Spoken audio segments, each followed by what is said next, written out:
So today I'm here not to talk about entrepreneurship or technology or startups.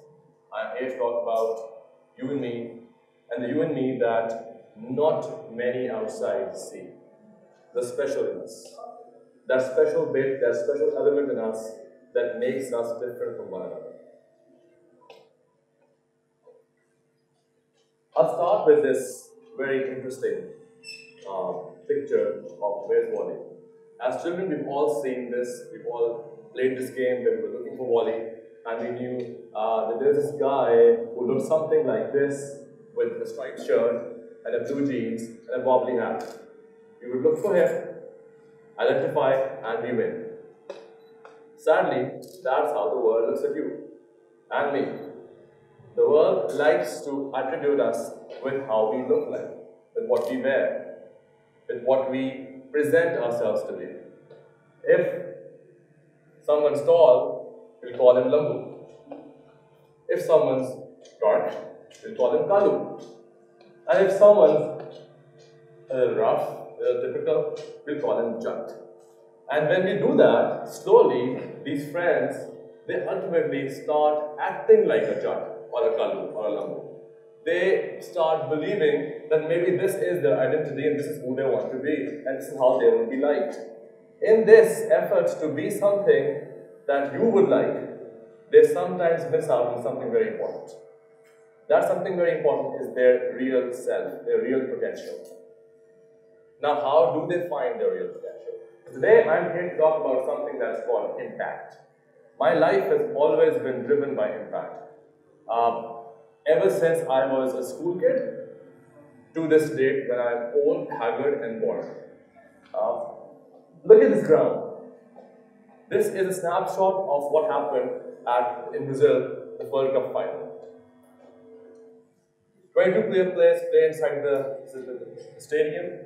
74 plus thousand people sit inside the stadium cheering for them, and millions outside of that stadium cheered for them. The impact sport had on so many of us was that we're either with one side or the other, either our nationalities was the reason why we supported one team or our personal likes and dislikes, but see how sport had an impact on so many of us from different countries, different ethnicities, different religions.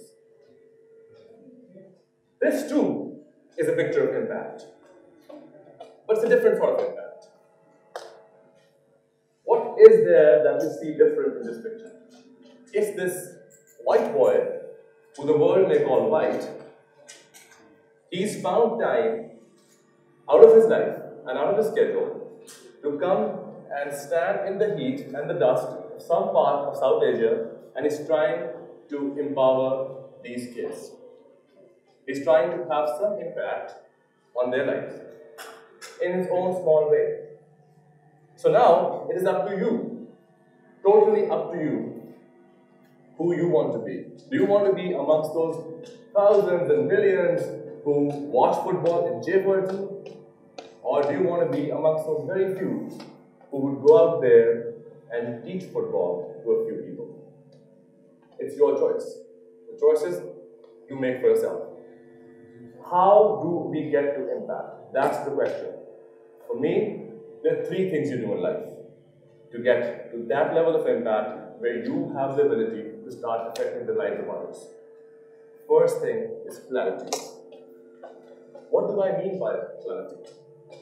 I mean clarity of belief, clarity of thought, clarity of goals. Remember, if you stand for nothing, you will fall for anything. And you should not do that. So, if you are clear, first thing you get is the confidence within yourself to achieve anything and everything that you dream of. How do I reach to that level of clarity now? The biggest tool that once my professor in Scotland taught me was self-reflection. Stand in front of the mirror every single day, look at yourself, and ask yourself how you spent that day. What were the things that you did right? What were the things that you did wrong? What are the things that you will not repeat? A real, clear analysis of your own self. If you can be true to yourself, that would reflect out in your personality. That would bring you out as someone stronger, as someone clear. And that's very important too. Next to clarity, what clarity does basically is that it gives you that amount of energy, that amount of faith, that if you find a direction in life, that direction ultimately becomes your passion. And that's the next step to having impact. You can never, ever have impact on other people's lives if you don't have the passion for what you do. Passion is an extreme want or desire to have something, to achieve something. And whenever I think of passion, this picture once again comes into my mind. The white boy. There must be some passion, something driving him for him to do all this with his life. What is it that I do now that gives me more passion than anything that more joy than anything that I ever did before? It is Plan 9. How many of you know here about Plan 9? Not many, maybe. Some do. Plan 9 is a typical incubator. That's how the world sees us. That's how the world sees us. So the world sees us like this. Here's an incubator in Pakistan that has produced 32 successful startups, that has raised money. People from all over the world come into Pakistan just to see startups at Plan 9. They are inspired, they're in shock that a country known for all the wrong reasons is also producing the best technology, the best products. Well, this is the cover of the book. I am not here to talk about all this. I am here to talk about what has made this brand what it is today and will make it even bigger in times to come. It is two things that I've talked about before: clarity and passion.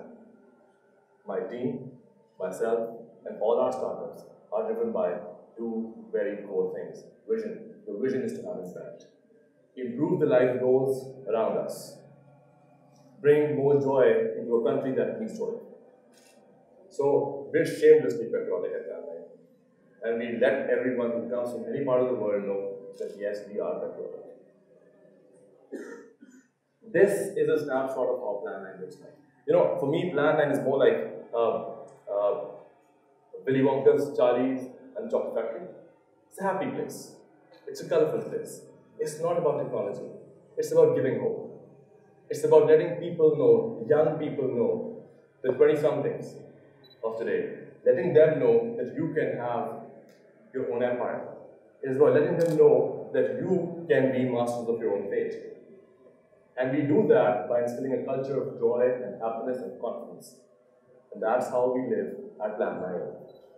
There are many things that we've done here that a typical startup incubator would do in any part of the world. But I've spoken at international platforms and I've told them we're not a typical startup incubator. We've gone beyond. Actually, maybe we've just backtracked and gone backwards. We've tried to see what is it that the country needs the most. It needs startups, yes. But how many startups can I produce in 6 months or a year? 20, 30? That's not enough to have impact. So how do we have impact? So in that quest for impact, what we've done is, we've gone to universities, over 100 universities across Pakistan. Some you don't even know of, some you've never even heard. I've been to some universities where there are no proper roads to reach that university, but there's students there. When you go talk to them and show them a platform where they can come, an ecosystem where they can be secure, where their failure can be absorbed, and all we want them to do is think big. Think of an idea that you can do, and we'll help you, and you can make millions. Bring money and joy in the country. So that desire is taking steps. We've reached to 15 universities so far who agreed to be our partners, and they're setting up incubators with us. So what I call my incubator, remember, is the Willy Wonka's factory. It's that place of joy. So these little ions of joy would be present in every university across Pakistan. We want entrepreneurs, people who want to dream and achieve those dreams coming from all parts of Pakistan. So this was one thing we did. This picture is actually a painting. It's not a painting, it's a cloth with handprints of kids on it. When you come to Plan 9, the first thing you see is this. You will not see that in any other incubator ever in the world. Why? Because we, in the quest to have impact, have gone even backwards. How? What we've done is, We went to schools around Lahore and within Lahore. We've gone to so many schools, some public schools, some Tartke school, HSN College, Beacon House, Grammar. We've got kids from all over Pakistan, from all socio-economic circles, and we made them sit on desks together. Why? What's our pitch to them? What is it that a kid comes to an incubator? Why would we do that? A sixth grade kid or a seventh grade kid, when we go tell him, what do you like doing? I like to write. Let's make him a blogger. What do you like doing? I like to design. I like to draw. Let's teach him Photoshop. Let's make him a design expert. And that's how I love playing games. You'll make games, my friend. And we've collected people from all over. Every 6 months, every 4 months, kids come to Black Line. Now, a kid from HSN College, whose father owns 6 big factories, and a kid from SOS Village, who does not even have a parent, sits together. They don't talk to each other initially. They don't like each other.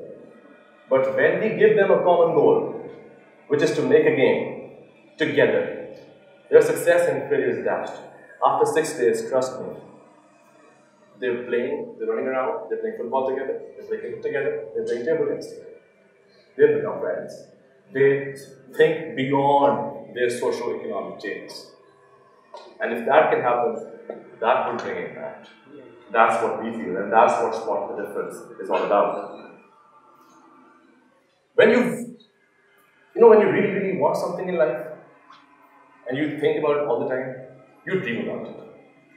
And that's that last step to achieving that impact. If you start dreaming about something so much that you're gonna do it no matter what, that no matter what bit is what can do this to you.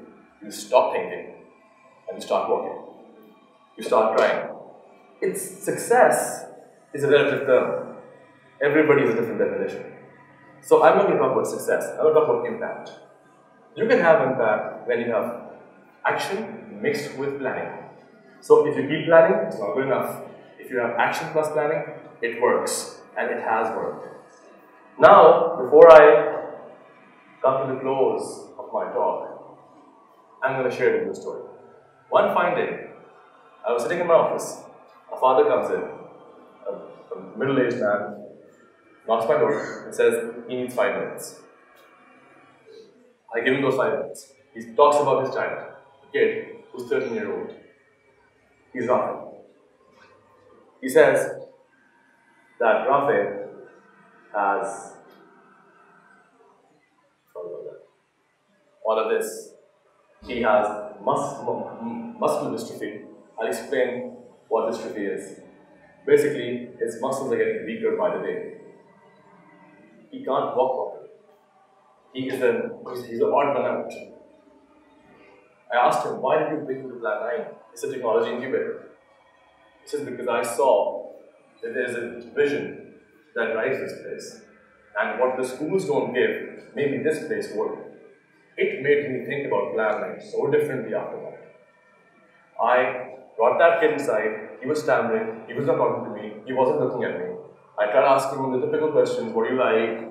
What do you like eating? What's your favorite movie? No good answer. Very unimpressive child. Just have a look at him again. Very unimpressive child. He's not laughing like that. This is a year back. Clearly, I was feeling sympathy for him. I wanted to help him, didn't know how.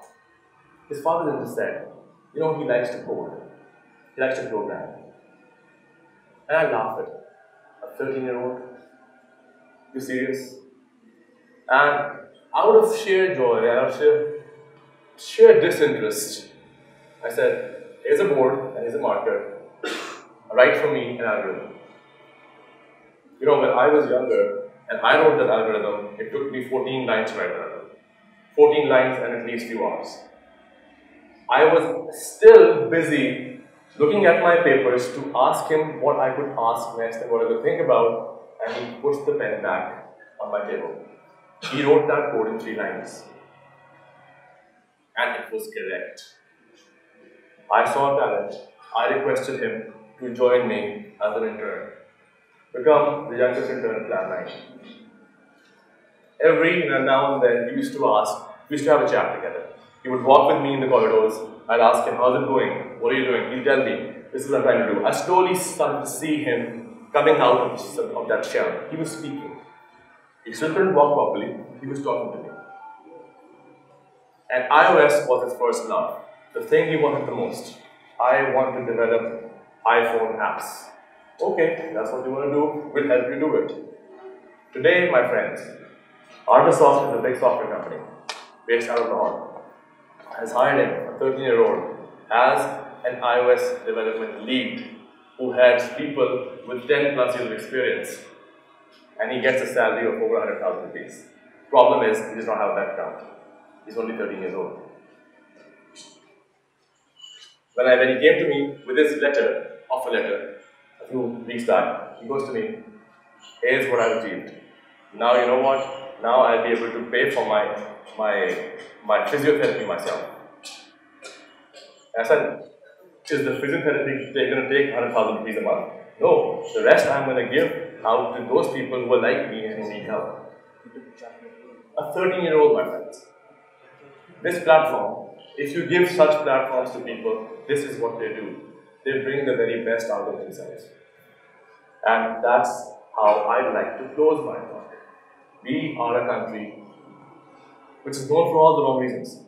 Youth, the 20-somethings today, will be bureaucrats, judges, leaders, managers of tomorrow. Take control of your lives. Raef, a 13-year-old, has found a special in him. It is time you and I do the same. Thank you very much.